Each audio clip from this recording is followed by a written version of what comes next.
la sécurité et de la protection civile, fidèle au rendez-vous, le général Salif Traoré était devant les hommes de médias. Objectif, informer la presse sur la situation sécuritaire du pays.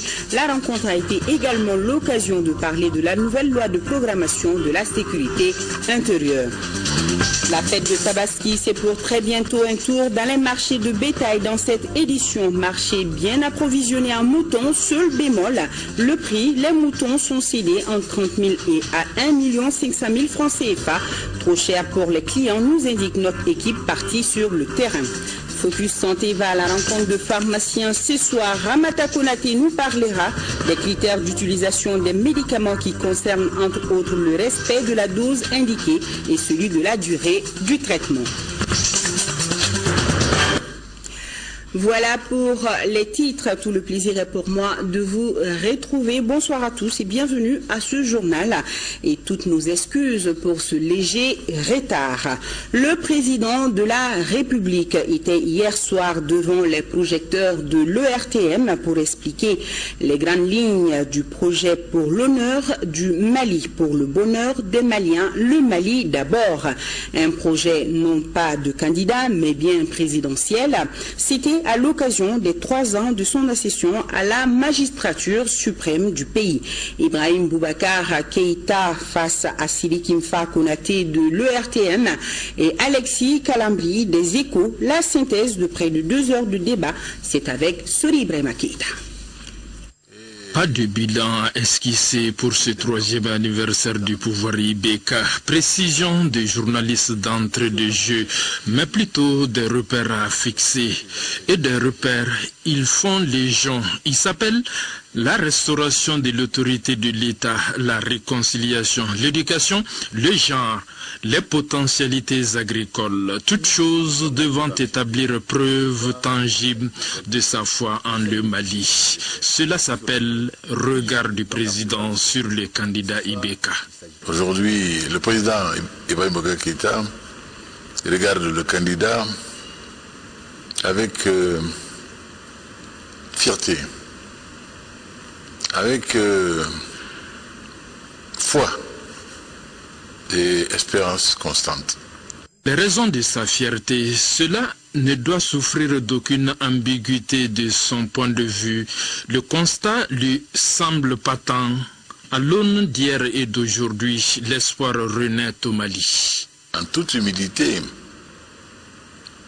quand nous voyons hier, nous voyons aujourd'hui, nous nous disons que demain sera sûrement meilleur. Quand nous arrivions,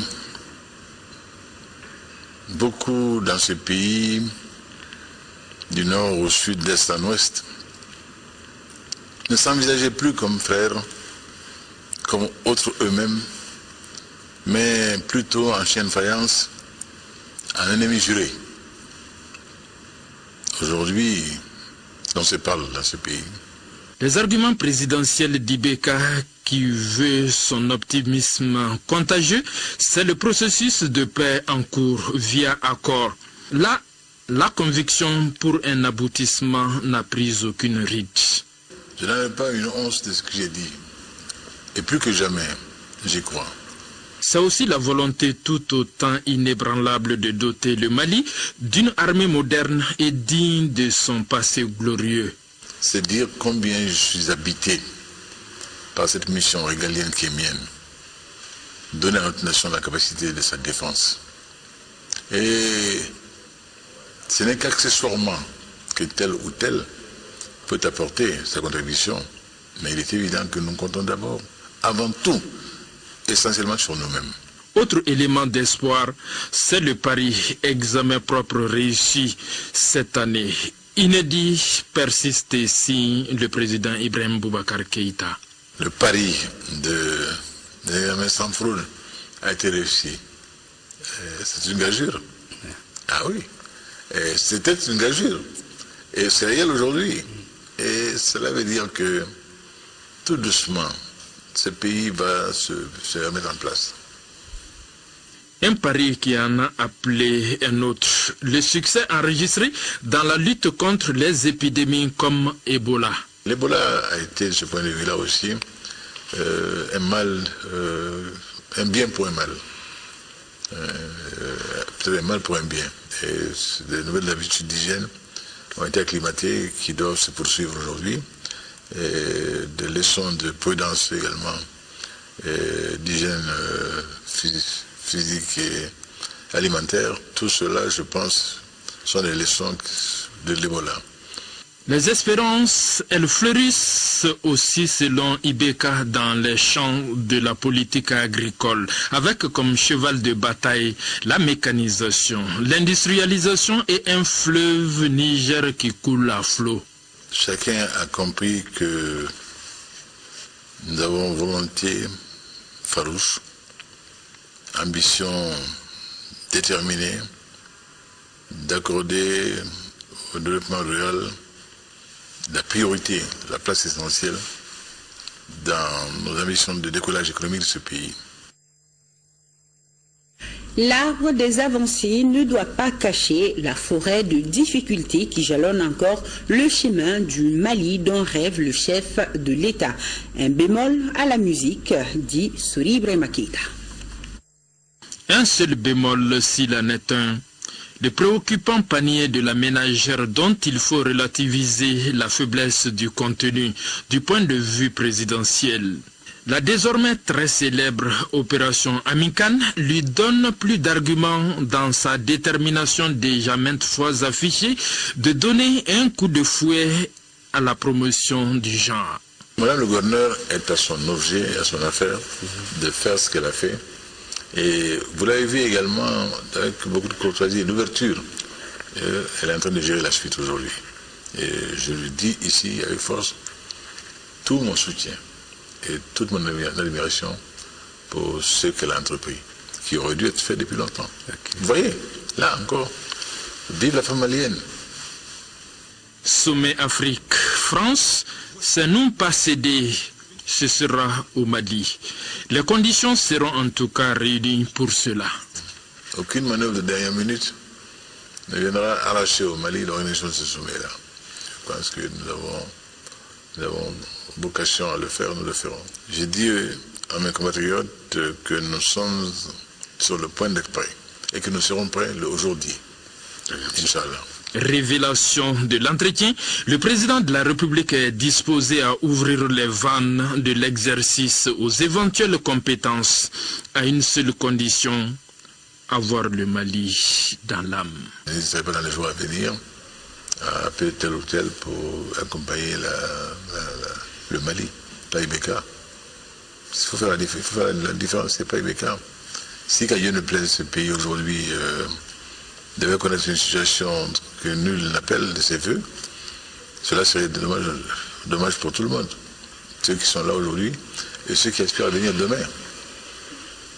On ne gère pas un cimetière. Et toujours par rapport à l'endroit du président Ibrahim Boubacar Keïta, dans l'édition de demain, nous vous proposerons les points de vue des citoyens, de la majorité et de l'opposition. Et juste après cette édition, vous allez suivre l'entretien que le président de la République accordera à l'ERTM en langue bamana, notre équipe déjà au complet à Koulouba, mais les dernières mains sur les préparatifs, comme vous le constatez sur ces images. L'entretien en langue bamana à suivre après ce journal. Et nous avons ce communiqué. Le président de la Cour suprême a l'honneur d'informer l'opinion publique nationale et internationale qu'en application des dispositions de l'article 37 de la Constitution du 25 février 1992, qu'il a reçu publiquement ce jour 5 septembre 2016 la déclaration des biens mis à jour du président de la République, Ibrahim Boubacar Keïta. L'actualité, c'est aussi cette visite de 48 heures du Premier ministre estonien à Bamako, visite qui rentre dans le cadre du renforcement des relations de coopération entre nos deux pays. Je vous rappelle que le Mali est le deuxième pays à avoir le plus gros contingent estonien dans le cadre d'une mission de soutien, situation évoquée ce matin au cours d'une séance de travail entre Maliens et Estoniens à la primature. Le Premier ministre estonien a été été reçu ce matin par son homologue malien Modibo Keïta. Le reportage de Daouda Sidiki Diarra. Première visite d'un homme d'État estonien dans notre pays, le Mali rayonne dans l'art de la diplomatie. Cette visite officielle est axée sur le renforcement de la coopération économique entre le Mali et l'Estonie. Dans ce sens, le Premier ministre estonien a eu des entretiens avec son homologue malien sur un large éventail de sujets intéressant la vie de notre nation. Vous savez, l'Estonie s'est engagée résolument à aider le Mali dans la résolution des questions de sécurité. Depuis 2013, le contingent estonien est aux côtés des forces maliennes, aux côtés naturellement à les former, à les équiper de manière à ce que ces forces puissent valablement lutter contre l'insécurité, contre le terrorisme. Aujourd'hui, nous avons abordé avec M. le Premier ministre l'avenir de notre coopération. Nous avons trouvé que c'était une coopération fructueuse, mutuelle, et cette coopération mérite d'être renforcée, d'être boostée. En plus des questions de sécurité, nous avons également abordé les questions de développement des nouvelles technologies, de l'information et de la communication. Comment aider le Mali, appuyer le Mali de manière à ce qu'il puisse bénéficier ou tirer le maximum de bénéfices de l'expérience estonienne en la matière. Et nous avons convenu que le ministre malien de l'économie numérique et de la communication effectue une visite en Estonie. Et à l'issue de cette visite, nous verrons comment renforcer notre coopération en la matière. Le Premier ministre l'a dit tantôt, les attentes du Mali de la communauté internationale dans le cadre du renforcement du mandat de l'aménagement. Effectivement, en plus de l'Union européenne dont l'Estonie fait partie, l'Estonie peut, au plan bilatéral, accompagner le Mali, aider le Mali à former ses forces, à les équiper de manière à répondre aux défis. Rencontre d'échange entre le ministre de la Sécurité et de la Protection civile et la presse. Cette tribune initiée régulièrement par le ministre permet d'informer la presse sur la situation sécuritaire du pays, et l'information majeure à retenir de la rencontre d'aujourd'hui concerne la nouvelle loi de programmation de la sécurité intérieure qui doit passer devant l'Assemblée nationale. Les détails, c'est avec Al-Jumatina.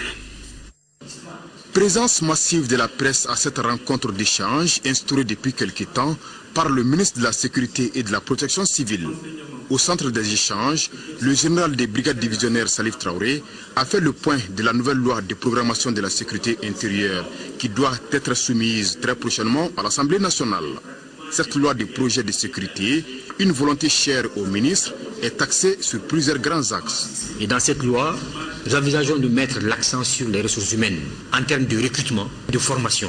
Un deuxième axe de cette loi va être la lutte antiterroriste. Et nous avons choisi de mettre en place une force spéciale antiterroriste, qu'on appelle Forsat. Nous sommes également en plein dans un autre axe, la réorganisation du système de sécurité privée.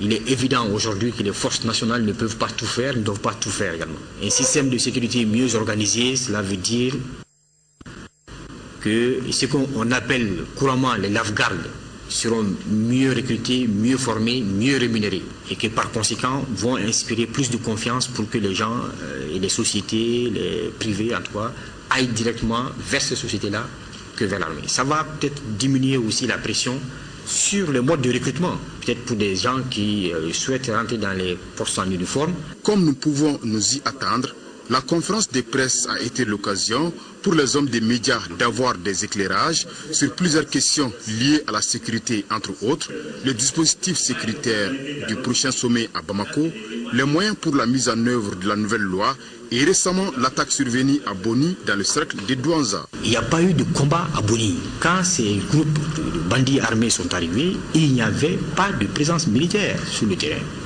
Et d'ailleurs, c'est pourquoi ils se sont directement dirigés vers les locaux de la brigade de gendarmerie où un présumé assassin était détenu.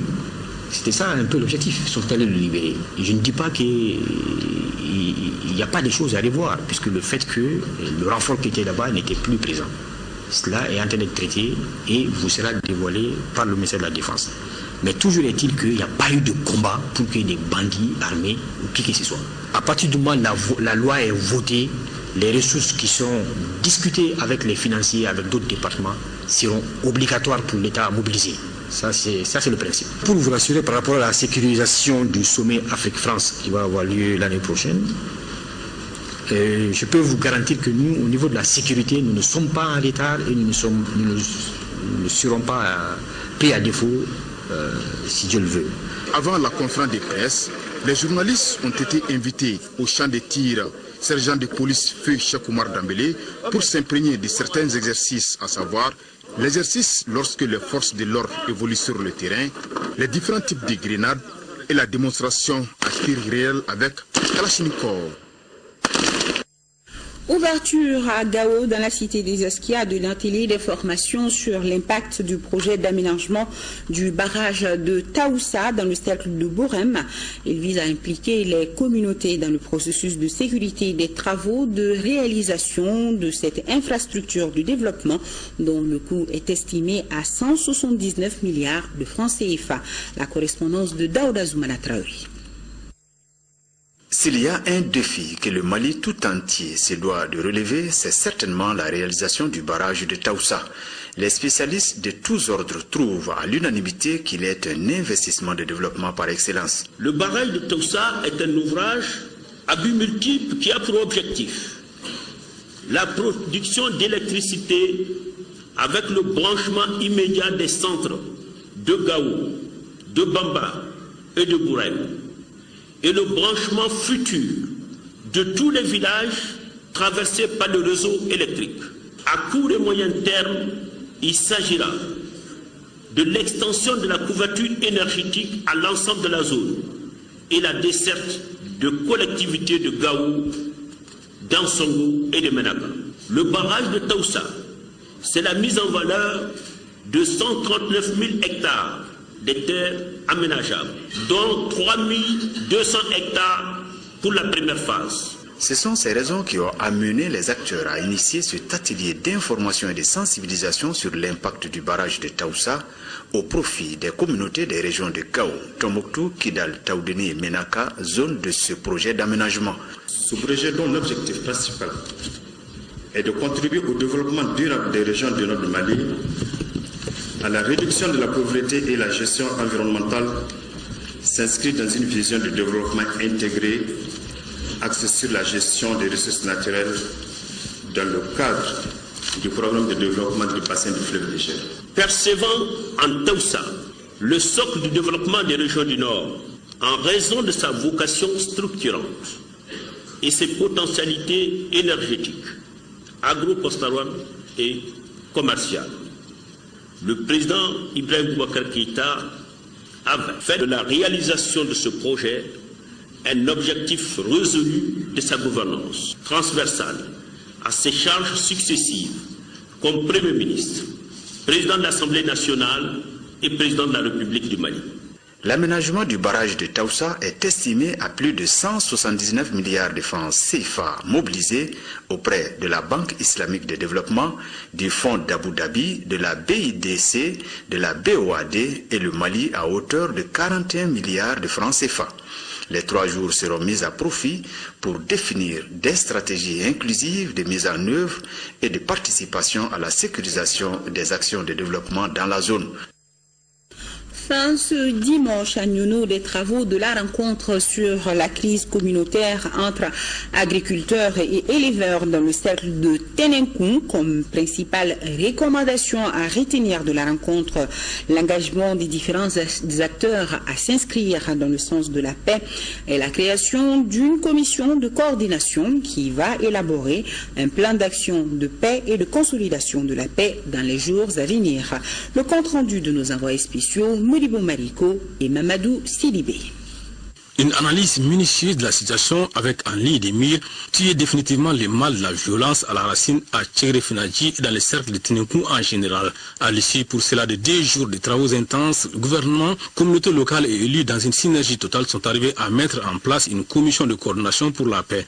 Cette commission, présidée par Djadjeba de Nyono, va s'appuyer aussi sur une autre plus élargie afin d'élaborer un programme d'activité de maintien et de consolidation du climat de paix entre toutes les communautés. Mais d'ores et déjà, tous les protagonistes de la crise se sont engagés à s'inscrire dans l'essence de la paix, et cela dès ces jours. C'est qu'il n'y aura plus un échange de coups de feu entre les protagonistes qui ont jusqu'à présent entraîné et engendré des morts et des blessés. Que le règlement des conflits par la voie pacifique sera privilégié. La cause nodale de tous ces conflits étant le vol d'animaux, que le vol d'animaux sera surveillé et tout coupable de vol d'animaux sera remis aux autorités.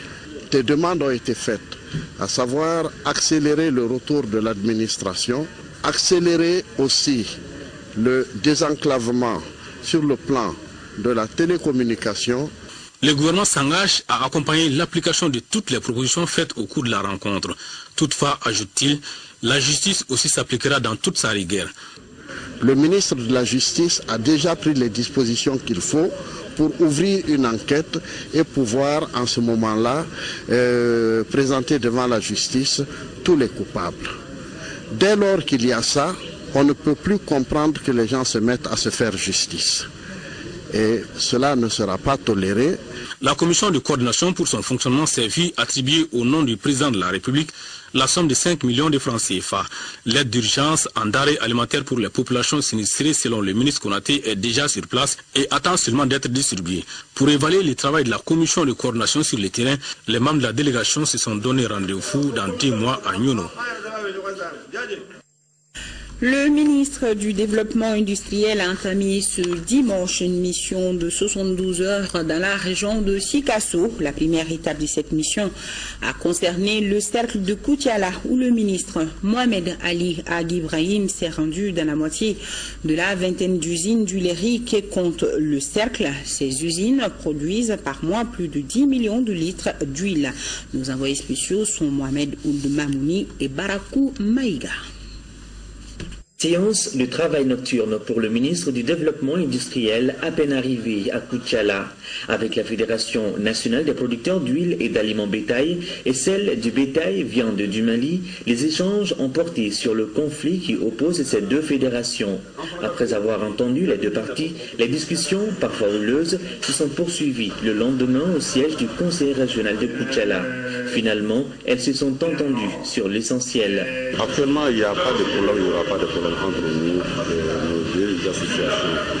Moi, je crois qu'il y avait un peu de discussion à l'époque, mais ça c'était avant. Bon, aujourd'hui, ça va entre nous. Je remercie le ministre infiniment parce que c'est la première fois qu'un ministre déplacé à Bamako venait ici pour visiter nos industriels. Vraiment, je remercie infiniment le ministre. Le ministre, c'est le vrai ministre. Il y avait un problème d'incompréhension, sinon de mauvaise communication entre nous. Parce que les deux fédérations doivent aller ensemble, doivent marcher ensemble. Le ministre a été très bref, il a des approches vraiment dynamiques. Je suis très content de ce qu'il a fait. Dans la capitale de l'or blanc, le ministre Mohamed Ali Ag-Ibrahim s'est aussi rendu dans 7 usines d'huileries sur la vingtaine que compte le cercle de Koutiala. Ces usines, en chiffres, c'est un investissement de plus de 20 milliards de francs CFA. Les promoteurs, tous des Maliens. Koutiala, au nombre des unités industrielles au Mali, est d'une très grande importance. Et j'ai profité pour les rencontrer, pour leur dire que la création d'un département en charge du développement industriel est une adresse du président de la République aux industriels. Ça veut dire que nous devons travailler de sorte que le développement industriel soit inclusif. L'engagement du président de la République, c'est de créer des richesses et de créer des emplois. Il faut le faire. Nous savons que Koutiala, au nombre des unités industrielles, produit environ 10 millions d'huile. 10 millions. Produit 70 000 tonnes d'aliments bétail. C'est important. Autre étape de cette mission, la traditionnelle visite aux notabilités de la ville de Koutiala. Le ministre du Développement industriel poursuivra sa série de visites demain mardi à Sikasso et à Bougoumi. Fin à Yanfolila de l'édition 2016 des vacances citoyennes pendant plus d'une vingtaine de jours. 300 jeunes se sont attelés à des actions d'utilité publique à Bajangara, Bla et Yanfolila. Envoyés spéciaux Abraman Keita, nous Sissoko. Cette édition des vacances citoyennes a été marquée par une gamme d'activités d'utilité publique, mais également par des échanges d'idées dans le domaine socio-éducatif. 300 jeunes venus de toutes les régions du Mali et du district de Bamako ont exploré 24 jours durant 3 sites en y laissant leur empreinte. À Badiangara, la construction du mur de clôture du service local de la jeunesse et des sports. Il a été érigé une murette de bienvenue à l'entrée de la ville avec le reboisement et les visites des sites touristiques à Sanga et à Kama. À Bla, il y a eu la réhabilitation totale de la maison de jeunes, le reboisement, l'assainissement, la visite de l'ancien site d'exploitation artisanale de fer. À Yanfolila, il fut procédé à la mise à niveau et le crépissage des murs de la maison de jeunes avec des activités de reboisement. On peut noter l'organisation d'activités socio-éducatives dans l'émission Maxi Jeunes. Des conférences débats ont été tenues sur diverses thématiques. Il y a eu également des activités sportives. Les vacances citoyennes, au-delà de l'ancrage de la citoyenneté, a aussi été un outil de renforcement des liens entre jeunes venant de divers horizons. En quelques semaines de cohabitation, l'esprit d'amitié a cédé la place à celui de la fraternité sans aucune forme de discrimination. Vous avez su faire la preuve que l'intelligence collective, l'échange, la confrontation d'idées, le brassage culturel a toujours mené plus d'efficacité pour renforcer notre union et montrer notre utilité à tous les jeunes de ce pays. L'invité spécial de la cérémonie était Lassana Bathily, le franco-malien qualifié de héros par les Français, après avoir sauvé des vies humaines lors de l'attaque de l'hypercarcère par des terroristes. Les vacances citoyennes 2016 ont été sanctionnées par la signature d'une charte pour la jeunesse. Selon le ministre Koïta, cette charte repose sur nos valeurs qui doivent nous permettre d'organiser au mieux le présent et l'avenir. Le PDG de la CMDT à la tête d'une forte délégation était à Koutiala, filiale nord-est de la CMDT. La délégation s'est rendue dans les secteurs de production de coton de Yorosso et Zebala. Dans cette zone de production cotonnière, l'État des cultures annonce de belles perspectives si la tendance pluviométrique se maintient. Agali Agissa et Idrissa Traoré sont nos envoyés spéciaux. Dans la zone de production agricole de Yorosso, les paysans se sont vite familiarisés avec l'agriculture motorisée. C'est là grâce à l'acquisition d'une soixantaine de tracteurs du lot subventionné par l'État. Dans les localités de Djarankongo 2 et Saint-Kolo Kanyankissou, où le PDG de la CMDT et sa délégation se sont rendus, la satisfaction est totale. Les producteurs ont réaffirmé au cours des échanges leur engagement à produire du coton de qualité. Même son de cloche à Nadjassou, dans le cercle de Zebala. Dans les deux secteurs, les PDG de la CMDT, le président de l'APECAM et leurs collaborateurs ont insisté sur l'importance du traitement chimique. Nous avons recommandé aux producteurs de poursuivre les traitements jusqu'en fin du cycle du cotonnier. C'est comme ça qu'on pourra protéger les capsules, parce que cette année, il faut noter que le cotonnier porte beaucoup de capsules par rapport à l'année dernière, ce qui est un motif d'espoir de bonne production. Si les fruits tiennent la promesse des fleurs, la filiale nord-est entend enregistrer une production exceptionnelle. Nous avons pu emblaver jusqu'à 217 000 hectares, qui est un record déjà. Bon, les autres cultures du système, les maïs, les mille sorgho ont tous été sémés à hauteur de souhait. On pense à au moins 230 000 tonnes de coton graines, minimum 900 000 tonnes de céréales. Et si la pluie atteint jusqu'à septembre ou bien le 15 octobre, nous on va atteindre notre 250 000 tonnes. La filière nord-est couvre le cercle de Koutiala et une partie du cercle de Sang.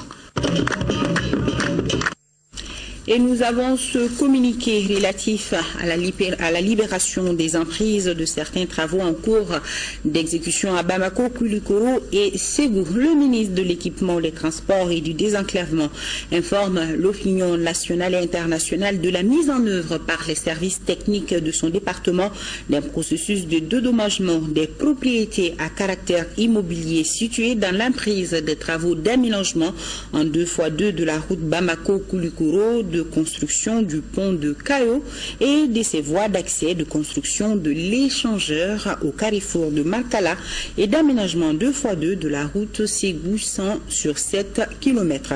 Au regard de l'état d'avancement du dit processus de dédommagement et en vue de faciliter la poursuite des dits travaux, le ministre de l'Équipement, des Transports et du Désenclavement invite les populations et les concessionnaires des réseaux concernés à libérer les emprises au plus tard le 30 septembre 2016. Tout en rappelant que l'état d'avancement des différents travaux est lié à la libération des emprises occupées, le ministre de l'Équipement, des Transports et du Désenclavement compte sur la bonne compréhension et l'esprit citoyen des intéressés.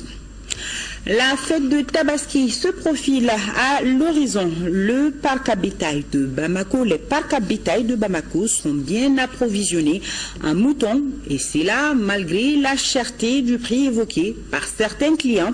Cette année, les moutons sont cédés entre 30 000 à 1 500 000 francs CFA. Un constat fait en tout cas par notre équipe de reportage avec à sa tête Abdraman Maïga qui a sillonné ce matin quelques points de vente suivant le reportage. Le marché bamakois est bien ravitaillé en moutons pour la Tabaski. Et chaque jour qui passe, de nouvelles têtes arrivent et inondent la ville. Même les rues et les abords des voies ne sont pas épargnés par les vendeurs occasionnels de bétail. Partout, des points de vente provisoires sont ouverts. Malgré cette abondance, la fréquentation est pour le moment timide. Pas de grande affluence sur le marché. D'ailleurs, pour passer ces périodes d'absence de clients, les vendeurs, tout comme leurs animaux, sont à l'ombre des arbres ou sous des tentes pour se protéger contre le soleil. Cette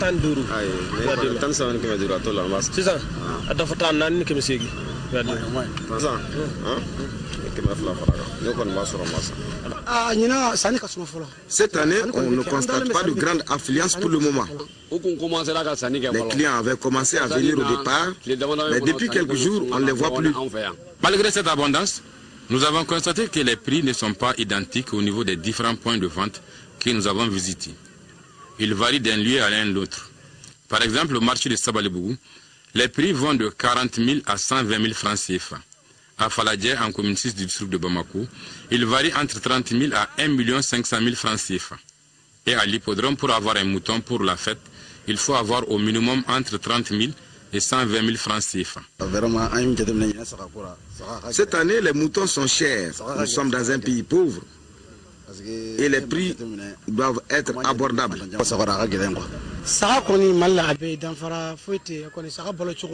Il n'y a pas de différence entre les prix. Les prix varient selon les conditions d'adoption des animaux. Le début de la Tabaski a coïncidé avec le manque d'herbe. Tous nos animaux ont été nourris avec de l'aliment bétail et du mil. C'est pourquoi nous avons augmenté sur leur prix. Cette cherté du prix du mouton s'explique par plusieurs facteurs selon les vendeurs. D'abord, les moutons sont cédés chers depuis leur lieu d'adoption. À cela s'ajoutent les coûts de transport et les nombreuses taxes payées pour en arriver là. Plusieurs facteurs expliquent la différence entre les prix. Et ces prix dépendent du lieu de provenance des animaux. Des années où on a beaucoup de moutons et des années où on n'en a pas.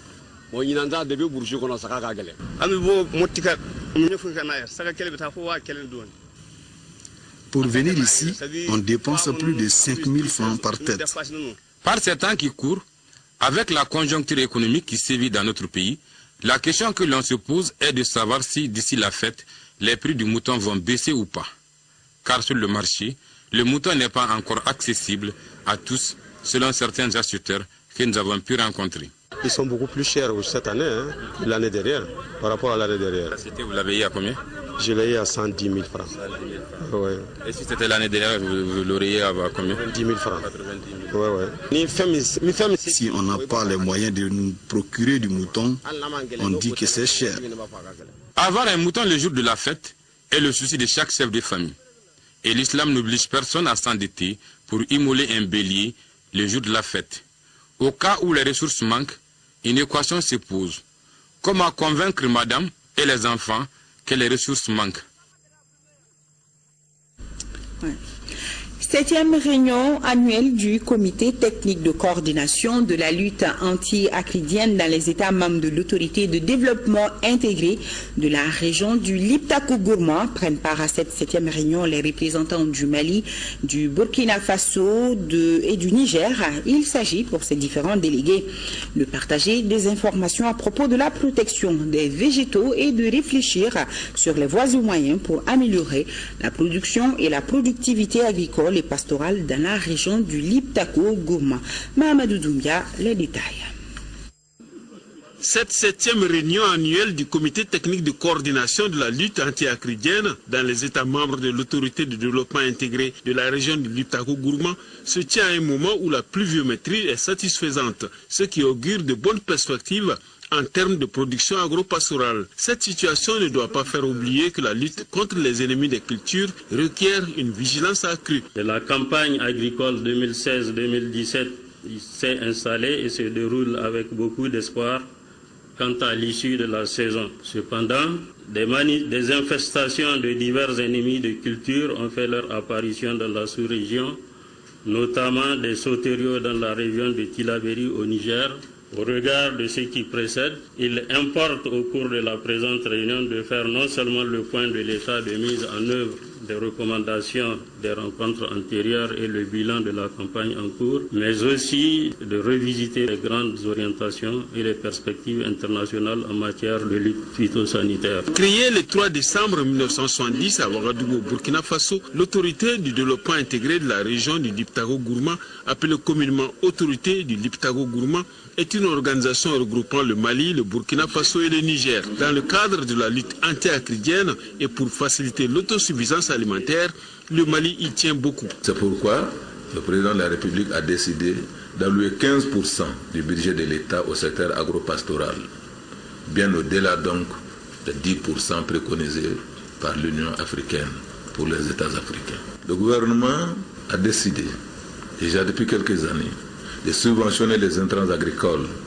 et entend prendre toutes les mesures indispensables permettant d'assurer à ce secteur un développement à hauteur des attentes. Rappelons que l'autorité de développement intégré de la région du Liptako-Gourma a pour mandat de définir un système de suivi et évaluation, de veiller à la cohérence entre les différents programmes nationaux, de faire des propositions en vue de l'amélioration des programmes nationaux, de veiller à la consolidation des données de suivi environnemental. Et nous vous informons que le ministre de la Promotion de l'Investissement et du secteur privé, Koniba Sidibé, a quitté Bamako ce lundi pour Guangzhou, en République populaire de Chine, où il prendra part les 7 et 8 septembre 2016 à la deuxième édition du forum Investir en Afrique, placé sous l'égide de la province du Guangdong, de la Banque chinoise de développement et du groupe de la Banque mondiale. Ce forum va réunir environ 300 participants des secteurs privés et publics des pays africains et de la Chine, ainsi que des partenaires au développement. Il sera l'occasion de partager les expériences et d'étudier les voies et moyens susceptibles d'accélérer les investissements en Afrique. La Banque de développement du Mali a tenu ce matin la 56e session de son conseil d'administration. Parmi les sujets du programme de cette session, l'adoption du procès verbal de la session précédente, le contrôle des tâches, le compte-rendu des travaux d'audit interne. Mais le conseil d'administration a décidé de reporter l'examen du plan de développement à une prochaine session. C'est ce que nous dit Alucine Touré.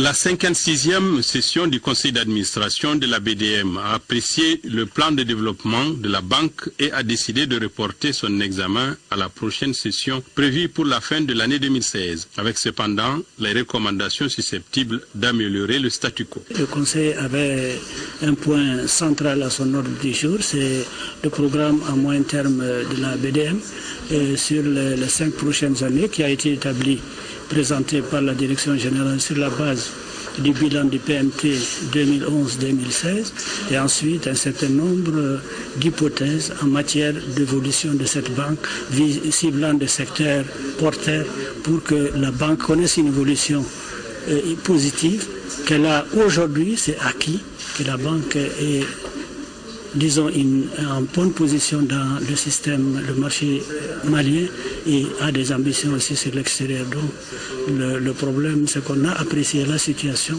tous les éléments, les paramètres sont positifs et donc nous encouragent à des perspectives meilleures. La direction de l'établissement, qui a été chaleureusement félicitée par le conseil d'administration, a de grandes ambitions quant au développement de la banque. La banque est présentement gouvernée par un plan moyen terme de développement qui s'établit cette année sur 2011-2016, donc qui est finissant.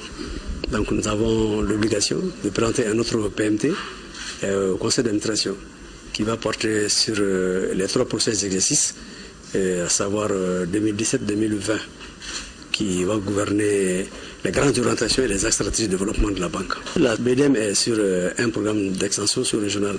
Alors, après l'expérience de la Guinée-Bissau, l'année dernière, nous avons ouvert les filiales de la Côte d'Ivoire et du Burkina. Alors, dans le futur programme moyen terme de développement de la banque, il est prévu de continuer cette extension dans la sous-région. Bon, les prochaines destinations seront certainement le Sénégal, le Togo et le Bénin.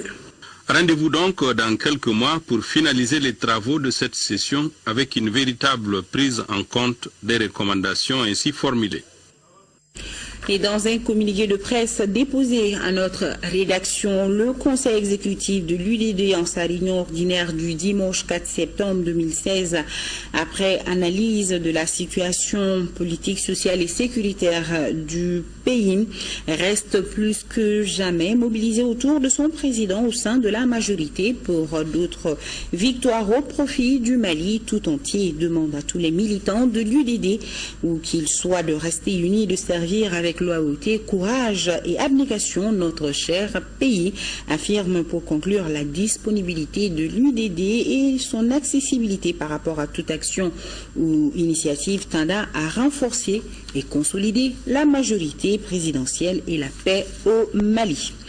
Pour une meilleure coordination du secteur numérique au Mali, les autorités ont décidé de créer la Direction nationale de l'économie numérique.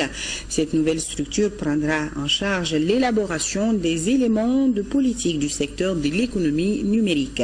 On en sait plus avec Moussa Fane.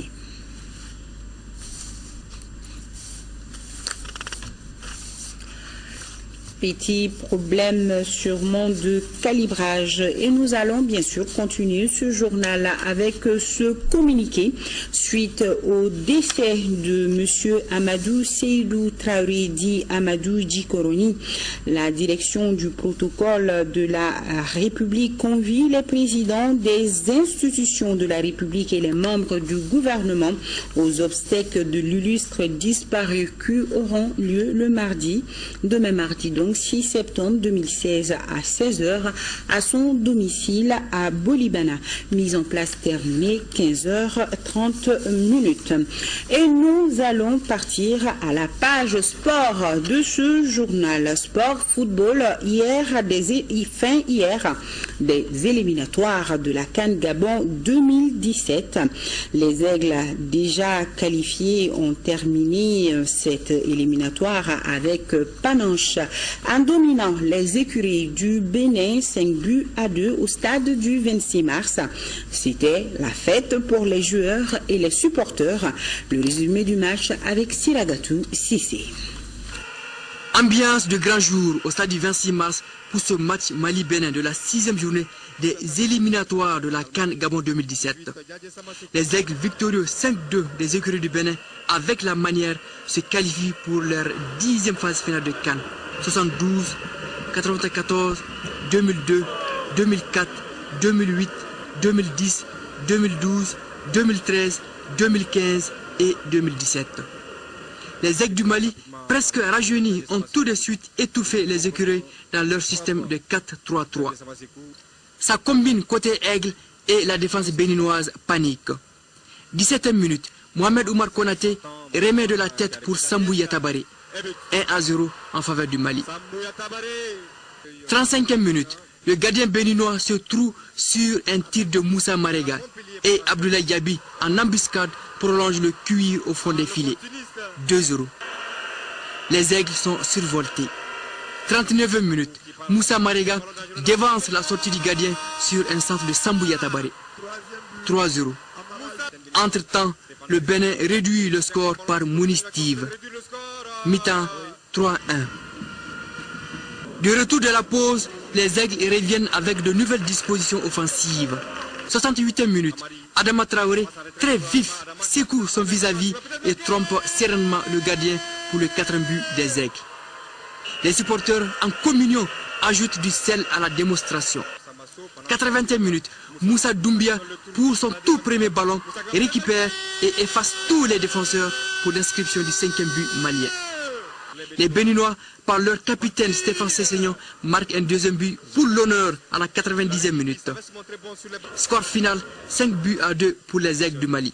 À partir du moment où il y a qualification de cette façon-là, je crois que le parcours a été bien mené et que progressivement on est monté en puissance au fur et à mesure de ces qualifications. Les jeunes ont répondu à l'attente qu'on peut avoir de jeunes joueurs, qu'ils amènent leur enthousiasme, leur qualité, on les connaît, mais après qu'ils puissent s'affirmer, commencer à s'affirmer, parce qu'ils sont qu'au début, j'espère, pour eux, d'une grande aventure avec l'équipe nationale. Au début. Si aujourd'hui vous considérez que ce sont des joueurs affirmés pour l'équipe nationale, on fait fausse route. Et vous, et moi. Donc, il faut continuer à les accompagner pour qu'ils continuent à progresser et nous donner encore des satisfactions meilleures. Ainsi, les aigles, premiers du groupe C, 16 points, terminent la campagne invaincue. Une première dans les annales. Pour voir une telle promenade de santé des aigles du Mali au stade du 26 mars, il faut remonter aux éliminatoires de la CAN Ghana 2008. Victoire 6-0 face à la Sierra Leone. Nous, pour finir en beauté, nous allons parler de santé. Focus Santé parle ce soir de l'utilisation que l'on fait des médicaments. Est-ce que nous respectons la dose indiquée, la durée du traitement ou encore la particularité du patient? Pour en savoir davantage, Ramata Konaté est allé à la rencontre des pharmaciens. C'est Focus Santé.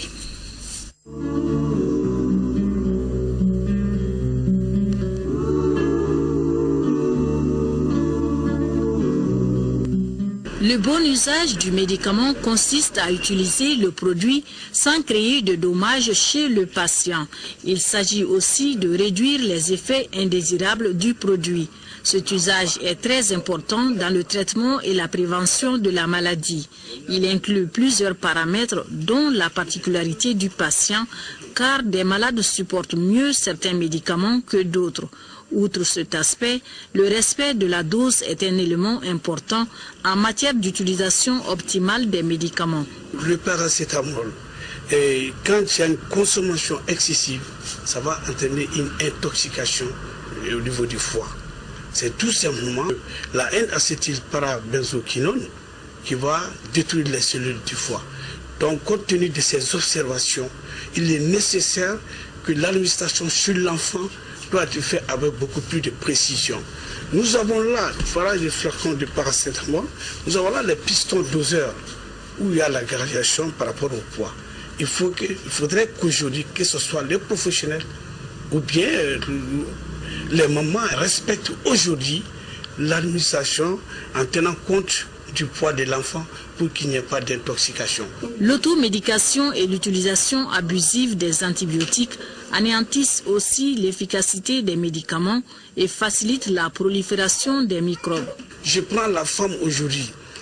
Quand vous utilisez de façon excessive ces antibiotiques, surtout des antibiotiques qui ont un spectre large, qui diffusent bien dans l'organisme, ils pourront détruire les lactobacillus qui sont là dans les vagins pour empêcher l'implantation d'autres germes pathogènes.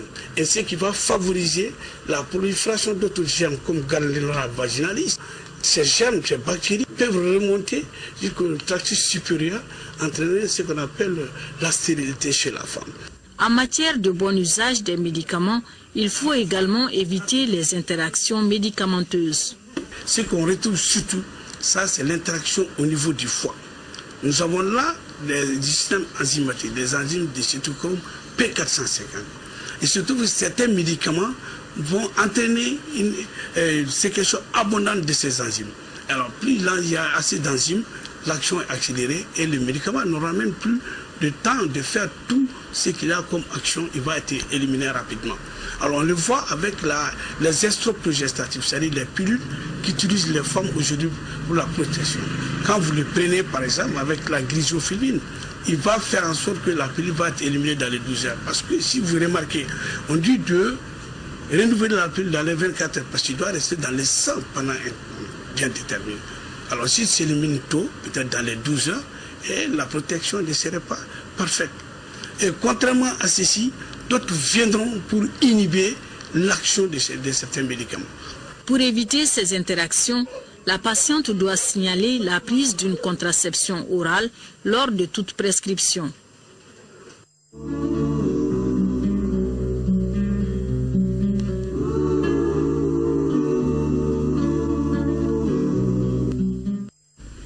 Voilà, c'est tout pour ce journal. Merci de l'avoir suivi à notre compagnie. Juste après moi, vous allez suivre l'entretien que le président de la République, Ibrahim Boubacar Keïta, a accordé à l'ERTM à Langbamana par rapport à l'an 3 de sa présidence. Dans les programmes, retrouvez la météo avec Abibatou Diakité, demain 10h-13h, Rachel Tessougué. Et tout le plaisir sera pour moi de vous présenter les éditions du soir. Bonsoir à tous et merci.